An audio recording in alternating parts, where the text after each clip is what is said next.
டெசர்ட்டில் எல்லா கிளைமேட்லேயும் ஷூட் பண்ண முடியாது.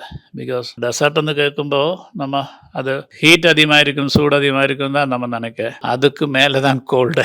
கோல்டு மீன்ஸ் நம்ம தாங்க முடியாது. ஹீட்டு ஐ திங்க் வெளியே ஏதாவது சைடில் அதெல்லாம் போயிருந்தா கூட பரவாயில்ல. கோல்டில் நமக்கு தாங்க முடியாது. அந்த எலும்பெல்லாம் பயங்கரமாக இது மாதிரி இருக்கும். அது மாதிரி.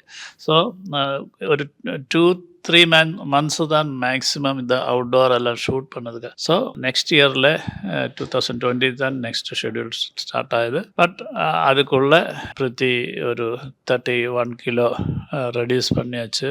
அந்த டைம் எல்லாம் எடுத்தாச்சு. பட் அன்ஃபார்ச்சுனேட்லி கொரோனா பேண்டமிக் எல்லாம் வந்தது. அகெயின் 1.5 years எல்லாருமே வேர்ல்டு ஐடியல் ஆகி போயிடுச்சுல்ல. 2021 இஸ் டோட்டலாக நமக்கு ஒர்க் பண்ண முடியாது போயிடுச்சு. அப்புறம் அகெயின் 2022 ஸ்டார்ட் ஆயிடுச்சு. அப்படியே 2024 இப்போ ரிலீஸ் பண்ண போகிறேன்.